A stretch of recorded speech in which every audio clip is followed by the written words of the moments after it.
Titãs é a melhor adaptação já feita de um quadrinho da DC para as telonas, e eu vou provar isso para vocês logo depois da vinheta.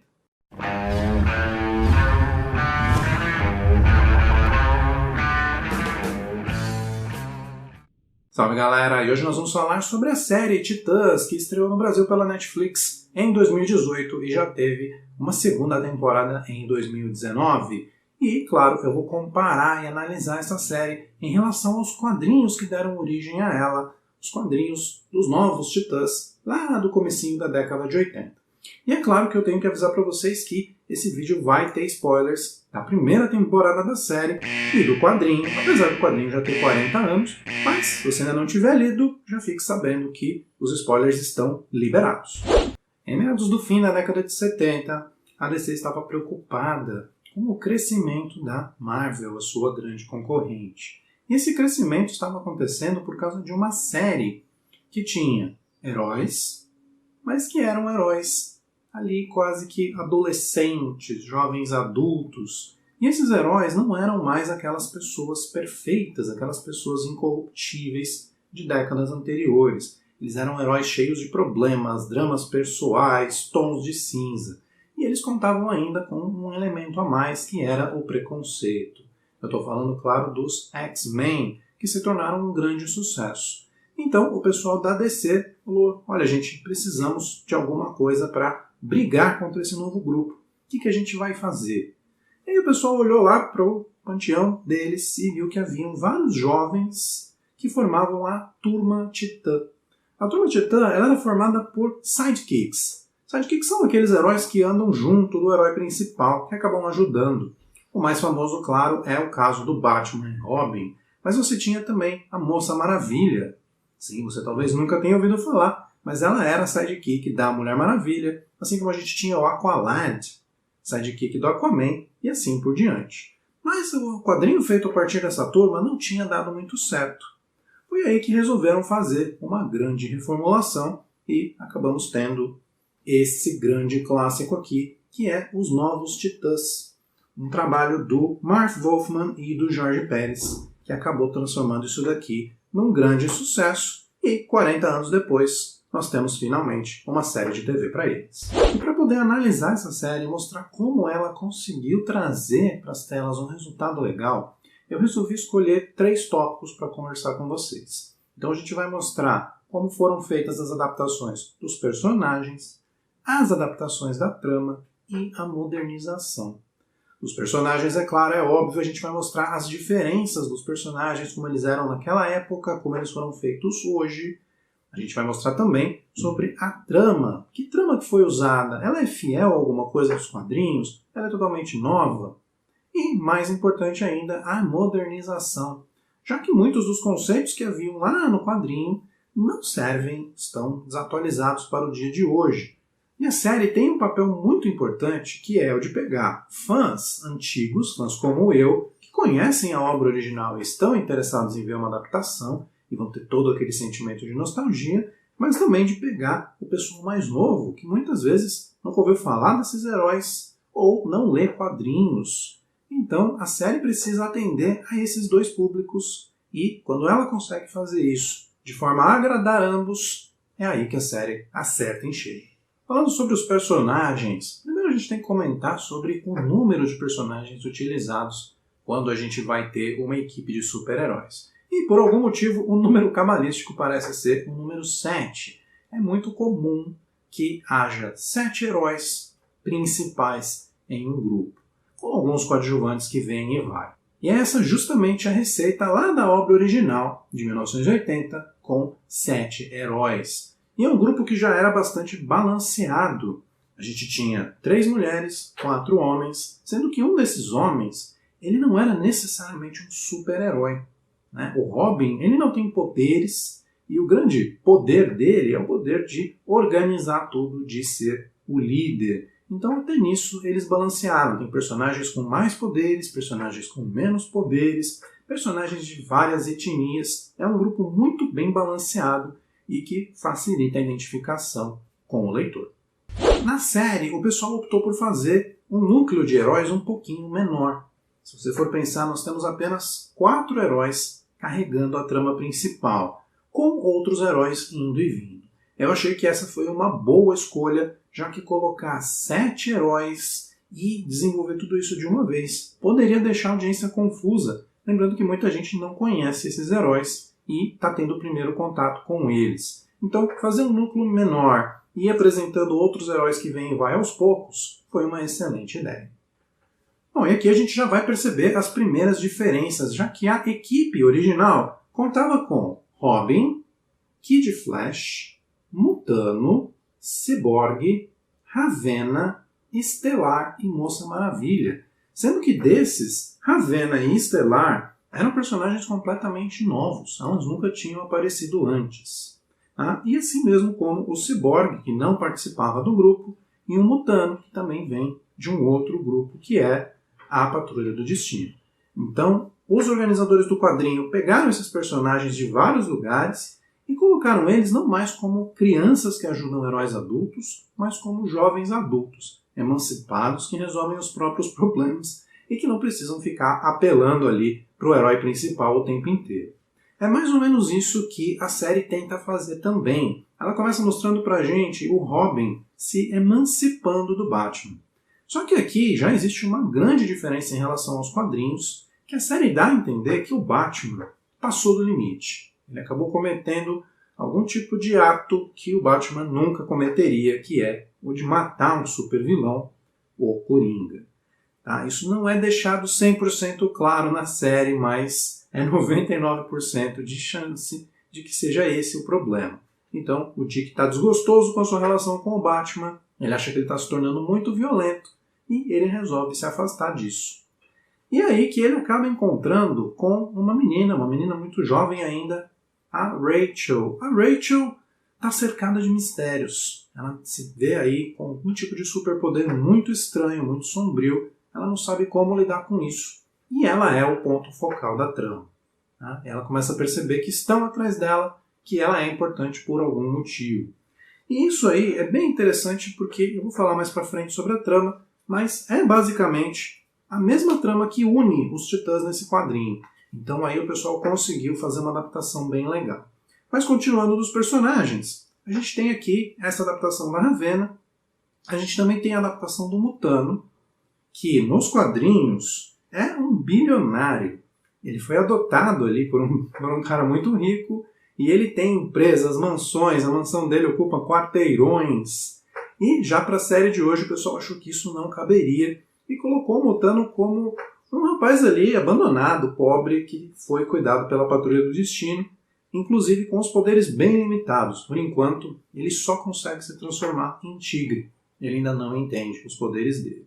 E para finalizar esse grupo de heróis, a gente tem a Estelar, que assim como nos quadrinhos, é uma alienígena. Ela veio de outro planeta para a Terra. Pelos mais ou menos os mesmos motivos, ela está fugindo de problemas no seu planeta natal. Porém, na série, eles acabam colocando um elemento extra. Por algum motivo que ainda não nos foi revelado, a Estelar descobre que a Ravena é o portal para a entrada do Trigon, o pai dela, um demônio extradimensional. E ela vem para cá para aniquilar, para matar a Ravena. Porém, por algum motivo, ela acaba perdendo a memória, então ela não sabe quem ela é.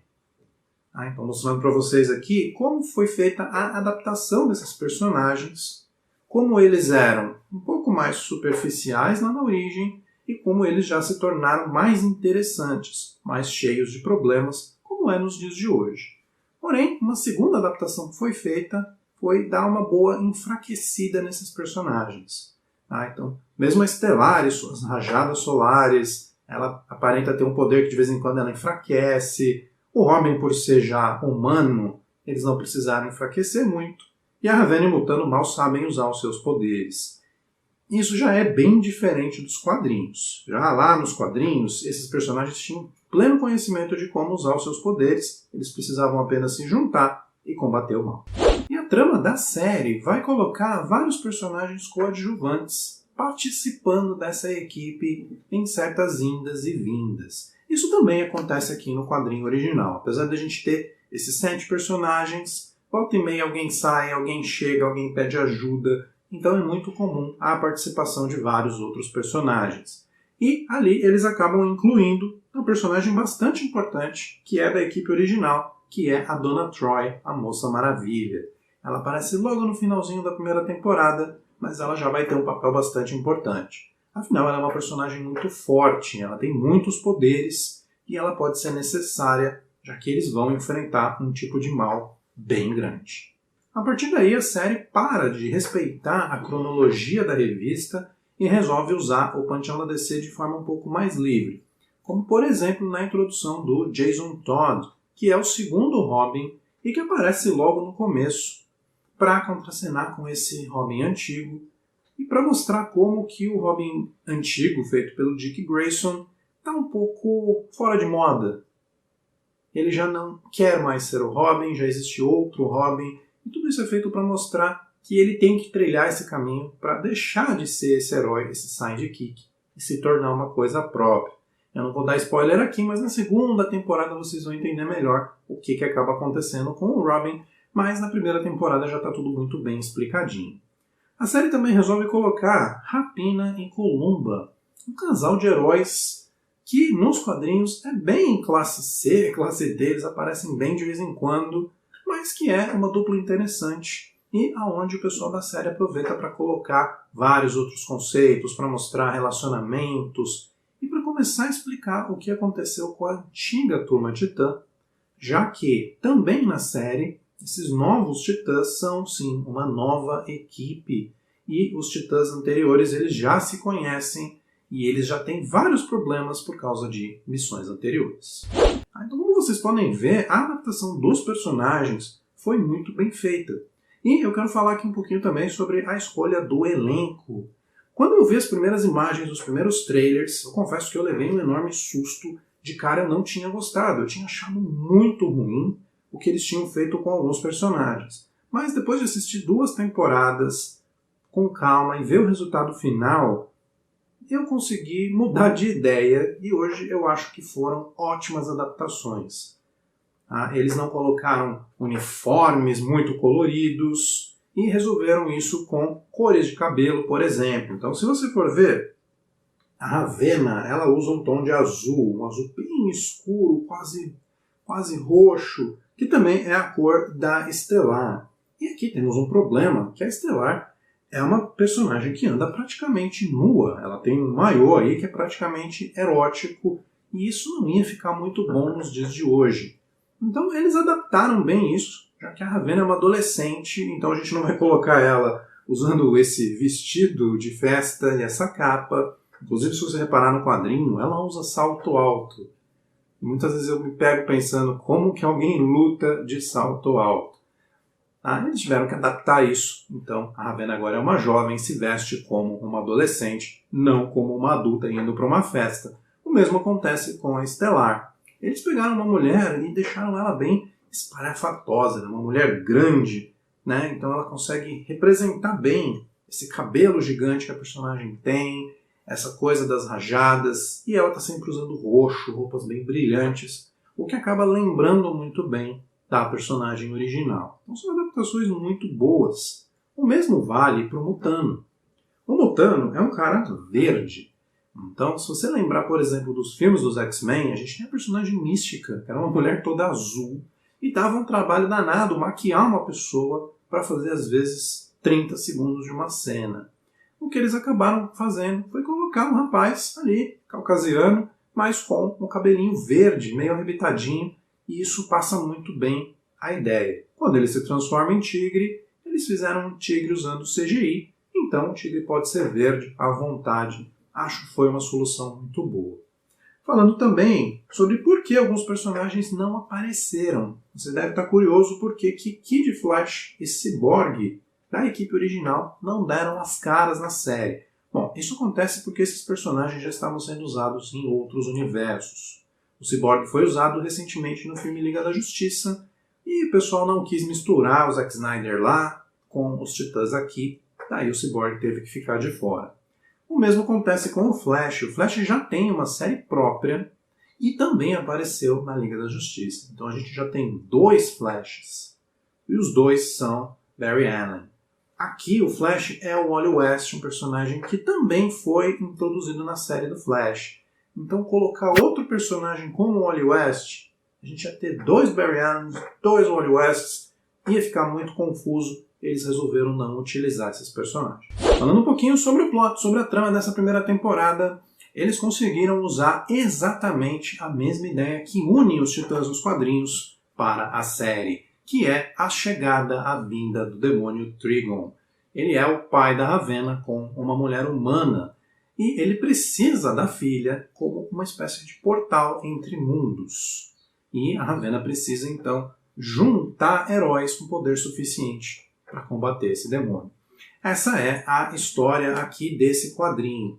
Porém aqui a Ravenna já é uma adulta, ela tem pleno conhecimento de quem ela é, de quem é o pai dela e do que precisa ser feito. Porém ela acaba reunindo esses heróis de uma forma não muito ética. Ela acaba usando esses heróis de certa forma porque ela não tem, ali pelos motivos dela, tempo de explicar. Ela recorre até a uma coisa bastante complicada, que é fazer o Kid Flash se apaixonar por ela. Então ele acaba defendendo ela a todo custo, ele acaba fazendo tudo o que ela quer, porque ele se vê apaixonado, quando na verdade ele está apenas sendo enfeitiçado pelos poderes empáticos dela. Quando o pessoal descobre isso, eles ficam bastante bravos com ela, mas eles acabam indo, como heróis que são, combater esse grande vilão. E foi justamente esse plot que eles usaram para a série, o que foi muito interessante, porque a gente tem um vilão muito poderoso, que é uma ameaça que vai aparecer, mas que demora para aparecer. Então a gente já sabe por que as coisas estão acontecendo. Então a gente vê que a Ravenna é também o ponto central e que os outros personagens vão se encontrando com ela, graças ali a costuras de roteiro. Isso ficou muito interessante, eles conseguiram criar laços entre os personagens e se utilizar de laços prévios, como eu falei anteriormente, da Turma Titã que já existia antes, para montar essa nova equipe, com várias indas e vindas, com várias surpresas. E aqui eu devo dizer também que o pessoal da série acertou muito bem na escolha dos vilões. Porque o herói ele precisa ter um vilão que seja do porte dele. E isso a gente acabou vendo recentemente em vários filmes, a colocação de grupos não muito poderosos para enfrentar problemas que estão muito acima deles. Basicamente, todo mundo tem que salvar o mundo o tempo inteiro. Se você assistir ao primeiro filme do Esquadrão Suicida, você vai ver a melhor aplicação desse problema. Eles pegaram vários heróis com pouquíssimos poderes e capacidades. A Arlequina, por exemplo, é uma humana com um taco de beisebol. E eles têm que enfrentar uma maga extradimensional superpoderosa que vai dominar o mundo. Então você percebe que o equilíbrio de poderes é muito dispar e quando eles conseguem salvar o mundo, você olha e fala, que absurdo, que solução ruim. O pessoal percebeu isso e aqui nos Titãs, na série principalmente, eles usaram vilões que conseguem ser um contraponto decente para esses heróis, como por exemplo a aparição da família nuclear. Então o pessoal foi buscar lá nos recôncavos do quadrinho uma família que no original eram androides e foram transformados ali em humanos anabolizados. Então é apenas alguns humanos com um pouquinho mais de força, uma medida de poder muito boa para esses heróis. Então eles conseguem ter batalhas equilibradas sem que você ache que aquilo tudo ficou forçado. Até que finalmente eles conseguem evoluir e enfrentar lá no último capítulo o grande vilão. Falando um pouquinho sobre as modernizações que foram feitas. Bom, se você lê o quadrinho como eu li, aqui de 1980, 1981, já estou lendo o terceiro volume, você vai ver que algumas coisas não cabem mais para os dias de hoje, ou não são aceitas. Eu vou dar um exemplo para vocês do personagem Mutano. O personagem Mutano original ele era uma espécie de alívio cômico do grupo. Inclusive, se você assistir ao desenho Titãs em Ação, você vai ver que o Mutano faz exatamente esse papel. A porta tá emperrada! Puxe, não empurre. Ele era ali um cara que contava piadas o tempo inteiro. A gente já sabe de todo aquele conceito do cara que conta piadas, porque na verdade ele é tímido, porque ele precisa de atenção, mas ele é isso. e ele era extremamente mulherengo. Ela é minha namorada. Eu não usaria essa palavra. Ele ficava passando cantada em todas as mulheres o tempo inteiro, e as mulheres olhando pra ele do tipo, sai pra lá, você é nojento. E colocar um personagem assim numa série de hoje ia gerar muita reclamação. O mimimi ia ser enorme. Então o pessoal falou, não, vamos adaptar. Então o Mutano é o personagem que sofreu mais mutações da sua versão original para a versão da série. Ele não é mais tudo verde, ele não é mais milionário e ele não tem essa personalidade. Pelo contrário, ele é um garoto bastante tímido, bastante retraído. Quando ele se envolve com a Ravenna, a gente vê que ele é inclusive um rapaz bastante carinhoso, que quer o bem dela. Ele está completamente diferente. Bom, você vai falar que descaracterizaram o personagem? Não vou falar. Na verdade, são adaptações, mas a essência do personagem, aquele homem que consegue se transformar em vários animais, ainda está lá. E provavelmente, se o seriado for adiante e tiver mais temporadas, eles vão acabar deixando o herói com uma autoconfiança maior e talvez ele se torne um piadista. Então, gostei bastante da modernização que foi feita dele. Outra modernização, como eu já falei, foi a da Estelar. Ela era praticamente uma coisa pornográfica no original, feita ali para ser admirada. E o tempo inteiro, todo mundo que encontra com a Estelar, a primeira coisa que eles dizem é que ela é linda. Então, é realmente uma coisa que para os anos 80 estava ok, mas que para agora não ia caber. Ela ia ter que sair espancando todo mundo pelo caminho. Então eles esqueceram totalmente disso daí e fizeram uma adaptação. Ela já é uma mulher normal, que cuida da própria vida e que não precisa ficar aguentando o tempo inteiro o pessoal dizendo que ela é bonita. Outra alteração que eles fizeram foi na etnia. Por ser uma alienígena, a gente não poderia considerar que a Estelar era de nenhuma etnia, vamos dizer assim, das que a gente tem por aqui. Ela era muito conhecida por ser dourada. Então, se a gente for ver aqui, ela não é nem negra, nem branca. Ela tem um tom de pele ali, meio dourado, uma espécie de bronzeado, uma espécie de meio termo. E ela também não tem os olhos como os nossos. Os olhos dela são glóbulos verdes. Então, o pessoal, se você imagina colocar uma mulher com esse cabelo aqui, com o olho todo verde, ia ficar muito esquisito. Então, eles resolveram colocar, já que ela é dourada, uma mulher negra e colocar essas cores que ela carregava nas joias que ela usa, nas roupas que ela traja e fazer muitas referências à heroína original. Então o cabelão rosa também foi um recurso que funcionou bem e que identifica a personagem. Colocá-la como negra também compensa o fato de que não havia o negro do grupo, que era o ciborgue. Então eles conseguiram dar uma adaptadinha aí e colocar essa coisa um pouco mais étnica no grupo. Então também foi uma modernização bastante feliz. A outra modernização que eu tenho que falar é em relação à Ravenna, como eu já disse. Ela é bem diferente, ela é muito mais ingênua, muito mais infantil do que ela era ali, uma feiticeira cheia de si. Provavelmente, se a série continuar, a personagem vai evoluir para esse caminho. Outra modernização que foi feita, e aí talvez seja a minha única crítica à série, é o fato de haver pouco heroísmo.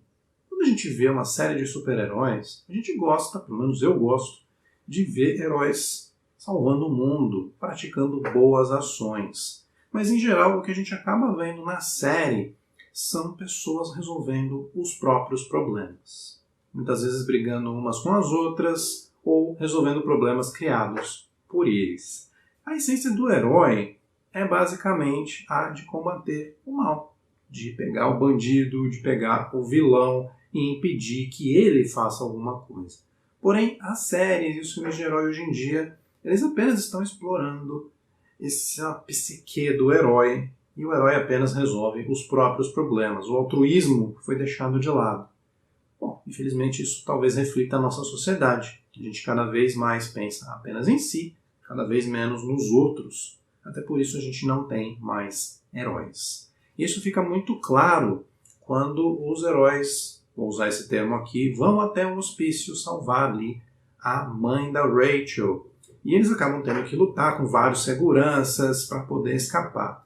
Há uma cena logo no final onde o Robin está segurando uma chave de boca, uma ferramenta gigante que ele está usando para bater nesses caras. E ele acaba olhando para os caras, olhando para a ferramenta e ele joga essa ferramenta no chão. Quando eu vi essa cena eu fiquei bastante contente, porque parecia ser o herói abdicando da violência.